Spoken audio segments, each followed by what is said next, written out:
Ready to laugh, Chrissy Russo. He is bringing his New York style comedy to San Diego this weekend. Take a listen. I'm over here at Irwin, Beverly Hills. I came to get the Halle Berry shake. Hailey Bieber shake. You know what I mean? My cholesterol is about 390 right now. Let's see how they're doing. Oh, don't go there, bro. He joins us now with a preview to his big show.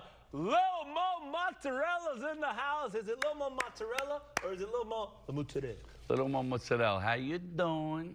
How I you look doing? physically fit in this, no? You know what I mean? If I lose the belly, forget it. It's very form-fitting.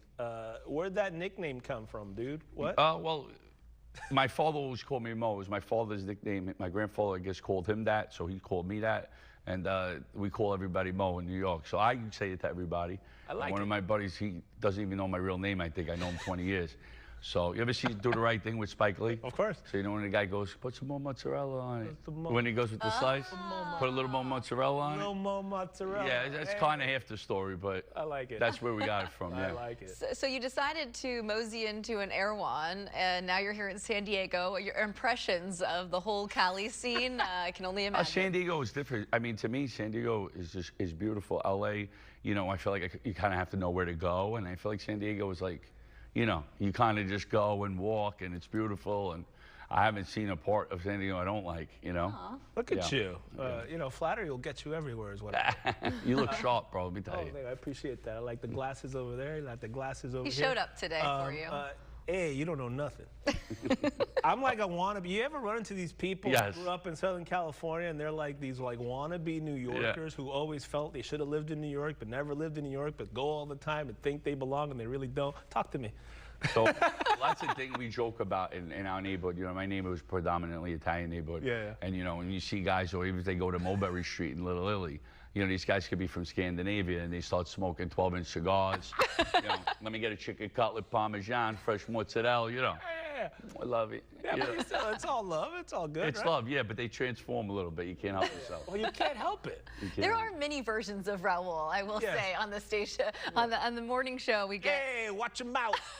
Don't get smart. Don't get smart. And I was just saying, my relatives are from Long Island, so I'm Heather. You know, when I go home, Huntington water, Station, coffee. right off the train there. Wait, am I reading this right? You're an engineer. Yes. As your first career, and then you go into comedy. What was funny about engineering that then brought you into that? What the new isn't realm? funny about engineering? Well, I tell everybody I hated what I did. So I try to be funny so I don't have to do it no more. Okay, I'll take The it. way I love the story because we keep talking, you know, to so many people, and it's all well during the pandemic, and then fill in the blank. Yeah. Yours was one of those things where during the pandemic you were going to different places and like trying. Tell me how all this got started, from engineer to this. So I worked for a company, a construction manager, a big firm, and my boss, he was the best. Everything I said, he laughed. He couldn't help it. Yeah. It was like he just thought it was hilarious. Yeah. So he would have me putting out fires all day long, in the sense that if there was an issue, I would go squash it with the guys because I know how to smooth them over and make a bad situation good. Like, hey, Mark, can you come over here and help Yeah, and fix then I this? would go over there and don't worry about it, this and that, make them laugh. So I always was try to get through the day. I was one of them guys that at work, I try to make the day more fun because I was miserable, right? So, Amen to so I that. make you laugh. Preach. During the pandemic, we did a gut renovation on my home, Yeah. and it got shut down, and then the COVID happened. So we were living in my grandmother's house, Oh, my goodness. and I was kind of not there, like I was tapped out psychologically. I was going through so much. Yeah. And I started looking on Instagram and all this stuff, and then I kind of just made a couple of videos during the pandemic, and then there was a whole rhetoric that these small businesses were going to go out of business. So I wanted to make sure that I hit all the classic spots that I loved. And then the whole thing really was because we were wearing a mask. I said, let me do a 60-second robbery. Nobody moves, nobody gets hurt. Let me get a chicken cutlet, right? Let me get chicken cutlet. Then it was meant to do 59-second videos. Yeah. And it's Fox actually is the one who broke my story. Fox, Good Day New York. Right. In Fox, and they broke the story, and then Access Hollywood, and it started rolling. And when we went back to work, I was already kind of learning how to make money with it, and my boss just gave me the opportunity. He said, Wow. go do what you got to do. If it doesn't work out, Your you go. boss let you make money on a side gig. Go figure that. Well, at the time, What's that like? At the time, social media wasn't the way it is now. Yeah. And, human resources and stuff had some issues, you know. So It was the wild, wild west, you Yeah, know, it right was the during wild, the wild west, yeah. pandemic. So Oh I did my the same God. thing you did, So but cool. for our show. I was showing all the local businesses and how they were, you know, trying to make ends meet. They had merchandise that they were trying to sell because they couldn't sell, you know, enough food or doing whatever with takeout.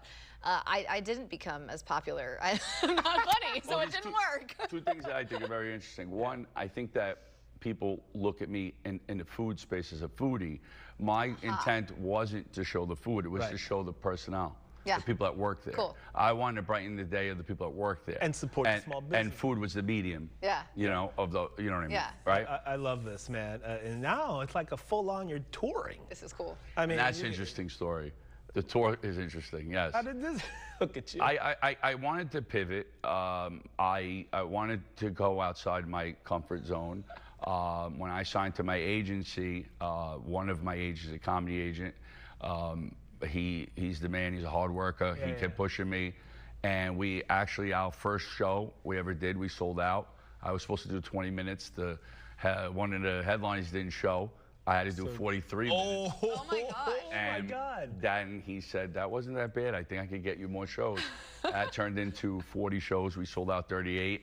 Then we did another couple of loose shows, and then we got this tour, 70 spots. That's cool. And Oh we're my announcing God. more in January. What a great story. So you go from Mark Bricado, and then when you're on stage, you become Lil Mo Mozzarella. And that dude, and thank you It's for untouchable. he's untouchable. And listen, this is if you know this man, this is thank you for you know. Yeah, thank you. I want to tell you guys, controlled. just to shout out the tour. So it's Show the, that, yeah. it's the Wanted Tour. New I York don't want no Roast. problems. That is You know awesome. what I mean? The next one's going to be indicted. And then after that's going to be captured, then indicted, and then free as a bird. Those are so the tours. So in San Diego, we're at Mic Drop. Yep. We have 2 shows on Friday, 2 shows on Saturday, Yep. which is the 14th and the 15th. There's still a lot of tickets left. VIPs are selling out. Everybody wants VIP always. Of course. You know, so that's, it might be dead Yeah, on good. that. But general admission, there's a lot of tickets. And I like to say this one thing. There are a lot of fans that reach out to me and they say, like, I really just don't got it.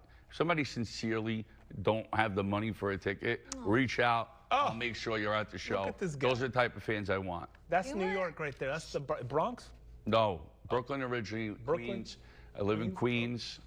My wife's from Brooklyn. Shot. We're Brooklyn and Queens. Yeah. People in New York are always so, where are you from? I know. I consider myself a Queens guy, though. Yeah. Humor is so healing. I really appreciate what you're doing for everybody, making us laugh, man. Hey, the new It'll take king you of a Queens long over here. way. Thank you. Yeah. Lil Mo Mozzarella. Check him out. Mic Drop Comedy. Can I do a little? You can do whatever Yeah. you want. We're off. Watch, you toss the break and do. Wait, hold on. we have a break. Hold Yeah, on. yeah. Hold on. Now you can do it. And Nobody moves? Oh! Nobody gets hurt. Oh, I don't want no problems. There's Nah, this guy. give you a headache, Tutano can't We'll fix. be back.